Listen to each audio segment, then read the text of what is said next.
یہ جون کا مہینہ تھا۔ میں اور عادل لمبے سفر میں تھک سے گئے تھے کہ اچانک ہی ایک ایسا دلچسپ واقعہ ہوا جس نے ہماری توجہ اپنی جانب کرا لی۔ سامنے بیٹھی لڑکی جو ٹکٹ ماسٹر کی نظروں سے بچ رہی تھی ابھی اس کے آنے پر سونے کا بہانہ کر رہی تھی، حالانکہ تھوڑی دیر پہلے وہ کھڑکی سے باہر دیکھ رہی تھی۔ اب جب کہ ٹکٹ ماسٹر آ گیا تھا، اسے ٹکٹ طلب کر رہا تھا تو وہ رحم طلب نظروں سے ہماری جانب دیکھ رہی تھی کیونکہ وہ اسے مسلسل جھنجھوڑ رہا تھا۔ ٹکٹ ماسٹر کا یہ رویہ دیکھ کر میرے دل میں ایک احساس پیدا ہوا۔ میں نے اپنے شوہر سے کہا کہ یہ بیچاری لڑکی ذات ہے، یہ اس سے بدتمیزی پر اتر آیا ہے، آپ ہی اس لڑکی کا کرایہ دے دیجیے، ایسا نہ ہو کہ بھری ٹرین میں اس کا تماشا بن جائے۔ میرے شوہر سمجھدار تھے، انہوں نے میری بات سے اتفاق کیا اور ٹکٹ ماسٹر کو بلا کر کہا کہ یہ لڑکی کا کرایہ دینے کو تیار ہے، لہٰذا وہ اسے کچھ نہ کہے۔ وہ پیسے لے کر چلا گیا جبکہ لڑکی تشکر بھری نگاہوں سے ہماری جانب دیکھنے لگی۔ میں نے مسکرا کر اسے تسلی دی اور کہا تم میرے پاس والی سیٹ پر آ کے بیٹھ جاؤ۔ وہ میرے پاس آ کر بیٹھ گئی۔ میں نے پوچھا تمہارا نام کیا ہے؟ بولی میرا نام سمرین ہے، میں دوسرے ہی شہر سے ٹرین میں سوار ہوئی تھی۔ میں نے پوچھا تم نے کہاں جانا ہے؟ میرے سوال پر اس کی آنکھوں میں افسردگی سی چھا گئی۔ بولی میرا کوئی ٹھکانہ، کوئی منزل نہیں ہے کیونکہ میرے ماں باپ نے مجھے میرے گھر سے نکال دیا ہے۔ لڑکی ایک دم رونے لگی تو میرا دل بسیج گیا۔ میں نے اپنے شوہر کی طرف دیکھا تو وہ بولے اسے کچھ رقم دے دو تاکہ اپنا بندوبست کر سکے، مگر میں نے کہا یہ لڑکی ہے، کہاں جائے گی؟ رقم لے کر بھی اس بھری دنیا میں گزارا کرنا مشکل ہے، یہ کیسے اس دنیا میں اکیلی گزارا کر پائے گی؟ میرے شوہر نے پوچھا تمہارا کیا ارادہ ہے؟ میں نے کہا ہم کیوں نہ اسے گھر لے چلیں، یہ ہماری خادمہ بن جائے گی اور ہم اسے پڑھا بھی لیں گے، بعد میں اس کی شادی کسی مناسب گھرانے میں کر دیں گے۔ ویسے بھی اس کی عمر 13-14 سال ہی لگتی ہے، 4-5 سال بعد اس کی شادی کی عمر ہو جائے گی، میرے بچے بھی ہو جائیں گے، پھر اسے رکھنے کی ہمیں کوئی ضرورت بھی نہیں ہوگی۔ میرے شوہر نے چاروں لاچار حامی بھر لی، مگر وہ اس لڑکی کو گھر لانے کے حق میں نہیں تھے۔ میں نے اسے جب یہ بات بتائی کہ میں اسے اپنے گھر لے کر جانا چاہتی ہوں تو وہ بہت خوش ہوئی اور بولی میں آپ کا یہ احسان کبھی نہیں بھولوں گی۔ مجھے اس کی بات بھلی لگی، مگر جب میں اسے گھر لے کر آئی تو گھر میں ایک تہلکہ مچ گیا۔ میری ساس نے اس اقدام کی شدید مخالفت کی، کہنے لگی عقل مند عورتیں گھر میں ملازمہ نہیں رکھتی، یہ گھر میں نقب لگاتے ہیں پھر مالکن کو برباد کر کے رہتی ہیں۔ مگر میں نے اپنی ساس کی ایک نہیں سنی، مجھے وہ اس وقت بہت بدنیت لگی۔ وہ مجھ سے گھر کے سارے کام کروانا چاہتی ہیں، اسی لیے وہ مجھے بار بار منع کر رہی تھی، مگر مجھے بعد میں اس حقیقت کا ادراک ہوا کہ میری ساس نے دراصل ٹھیک کہا تھا۔ سمرین دن رات میری خدمت کرنے لگی۔ میں طبیعتاً شکی مزاج عورت نہیں تھی، مگر ایک دن میری آنکھ کھلی تو عادل کمرے میں موجود نہیں تھے۔ مجھے کچھ شک گزرا مگر میں نے نظر انداز کر دیا۔ جب یہ سلسلہ 4-5 دن مسلسل چلتا رہا تو مجھے شک ہو گیا۔ ایک دن میں نے جاگنے کی ٹھان لی اور لاکھ کوشش کے باوجود بھی میں نے خود پر نیند حاوی نہیں ہونے دی۔ یہ تقریباً رات کے 12 بجے تھے۔ عادل کمرے سے باہر نکلے تو میں بھی ان کے پیچھے ہو لی۔ میں یہ دیکھ کر حیران رہ گئی کہ عادل کے قدم سمرین کے کمرے کی جانب بڑھ رہے تھے۔ یہ دیکھ کر مجھے بہت دکھ ہوا، اپنی ساس کی بات سچ معلوم ہونے لگی، مگر میں خود کو شکستہ ثابت نہیں کرنا چاہتی تھی۔ میں عادل کے پیچھے ہی کھڑی رہی۔ وہ چپکے سے سمرین کے کمرے میں داخل ہوئے، بلکہ اس نے منہ پھیر لیا۔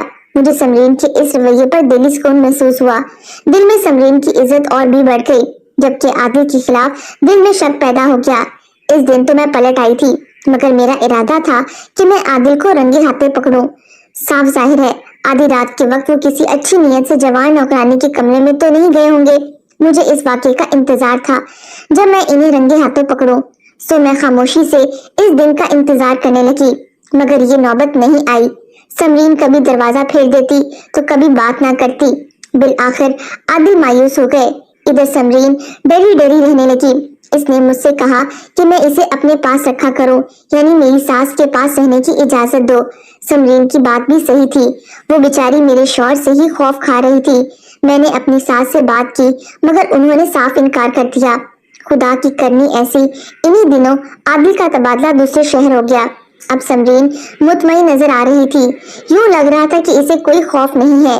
میں خود بھی سمرین کو کسی اور جگہ بھیجنا نہیں چاہتی تھی کیونکہ اس کی حفاظت اب میرے ذمہ تھی۔ शौहर के गए हुए तकरीबन 2 माह ही गुजरे थे कि मुझे वो खुशखबरी मिली जो हर खानदान के लिए मुसर्रत का बाइस होती है।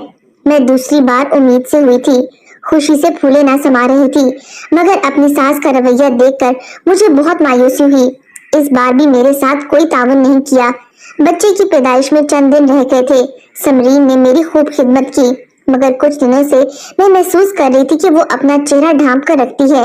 इससे मुझे उलझन भी होती थी। मैंने एक दिन समरीन से पूछा तो वो बोली, बाजी मुझे स्किन एलर्जी हो गई है, चेहरे पर अजीब तरह के दाने हैं जिन्हें छुप कर रखने में बेहतर महसूस करती हूँ। समरीन की बात सुनकर मुझे अफसोस हुआ। मैंने सोचा इसे किसी स्किन स्पेशलिस्ट के पास ले जाऊं, मगर फिर वक्त नहीं मिला। समरीन का होश ही नहीं रहा। आखिर वो दिन आ ही गया जिसका मुझे इंतजार था। मेरे यहाँ एक खूबसूरत बेटा पैदा हुआ था। मेरी सास भी अब मेरी कदर करने लगी। बच्चे की पैदाइश के मौके पर हलीमा दाई ने मेरा बहुत साथ दिया। बच्चे के मामलात से फारिग होकर उन्होंने समरीन को पास बुलाया और बोली, बेटी मेरी बात गौर से सुनो, तुम्हारी मालकिन की हालत नाजुक है। ऐसे में इन्हें 40 दिन तक मुसलसल मालिश की जरूरत है, वरना ये बीमार भी पड़ सकती हैं। और ऐसे दिनों में अगर सर्दी वगैरह का अमकान हो तो सारी उम्र ये दर्द जोड़ों से नहीं जाता। अगर अपना ख्याल ना रखा तो उम्र भर सेहतमंद नहीं रह सकोगी। दूसरे बच्चे की पैदाइश के वक्त और दिक्कत होगी। दाई और सास की बातों ने मुझे डरा दिया। मैंने समरीन से मिन्नत की कि मुझे रोजाना वक्त पर मालिश कर दिया करे। दाई की बात पर समरीन उलझ सी गई। बोली, मैं आपके बाकी काम कर दिया करूंगी, मुझे इन मामलात से दूर ही रखें। मुझे कोई तजर्बा नहीं, खुदा ना खास्ता कोई गलती हो गई तो मैं ही जिम्मेदार ठहरूंगी। इसने इतना कहा तो सास बिखर गई। लड़की तुझे शर्म नहीं आती, इतने अरसे से तुझे घर बिठाकर खिला रहे हैं और अपनी मालकिन के लिए तो इतना सा वक्त नहीं निकाल सकती। खुद पर ये वक्त आएगा तो समझ जाएगी। सास भी जो कभी मेरी हमायत में नहीं बोलती थी, समरीन के खिलाफ महाज खोलकर बैठ गई। इस दिन के बाद से समरीन मेरी मालिश करने लगी, मगर इसका चेहरा अक्सर निकाब से ढका होता। एक दिन इत्तेफाक से ऐसा हुआ, समरीन मेरे बाजू की मालिश कर रही थी। शायद खुदा ने ये सच दिखाना था, तभी इसके चेहरे से निकाब गिर गया। मैं समरीन को हैरत से देखने लगी। मेरी समझ में कुछ नहीं आ रहा था। मेरी आंखों में हैरत थी, जबकि समरीन कांप रही थी। मैंने कहा, अगर तुमने मुझे अब सच ना बताया तो मैं तुम्हारा वो हश्र करूंगी, तुम्हारा कोई हाल पूछने वाला नहीं होगा। मेरी बात सुनकर समरीन के चेहरे पर खौफ की परछाइयां लहराने लगी। मैंने कहा, समरीन अगर तुम मुझे सच बता दो तो मैं खुदा की कसम किसी से भी कोई नाम नहीं लूंगी, लेकिन अगर तुमने मुझसे झूठ बोला तो मैं तुम्हें अभी और इसी वक्त पुलिस के हवाले कर दूंगी। समरीन बोली, मेरा ताल्लुक एक नहायत गरीब घराने से है, मगर गरीब होने के साथ साथ हम लोगों में जहालत भी थी। मेरे माँ बाप जो बेटियों की पैदाइश के हमेशा ही खिलाफ रहते थे, इन्हें अल्लाह ने 5 बेटियां दी थी। जब छठी बेटी की पैदाइश हुई तो अब्बा के अरमानों पर ओस पड़ गई। उन्होंने सोचा कि शायद इस बीवी से अल्लाह ने बेटियां ही अता करनी है, क्यों ना शादी और कर ली जाए। अभी इस बात का चर्चा घर में हुआ ही था कि मेरी माँ को अपनी हुक्मरानी खतरे में पड़ती दिखाई दी। वो दिन रात अल्लाह की हजूर गिड़गिड़ाने लगी कि किसी तरह बेटे की माँ बन जाए, मगर ये कुदरत के काम है, देर सवेर हो जाती है।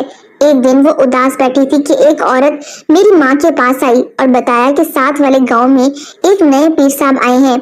इनका कहना है कि इनके पास एक ऐसी दवा है जिसे खाकर बेटा ही पैदा करोगी। औरत की बात सुनकर माँ को हौसला हुआ। इसने सोचा, आखिर इसमें हर्ज ही क्या है।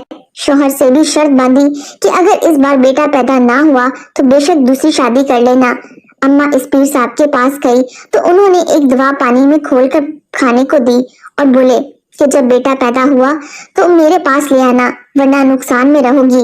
अम्मा को और क्या चाहिए था, वो खुशी खुशी घर आई। 2 माह के बाद उम्मीद से हुई। बिल आखिर अल्लाह ने इसकी दुआ सुन ली और इसके यहाँ बेटा पैदा हुआ।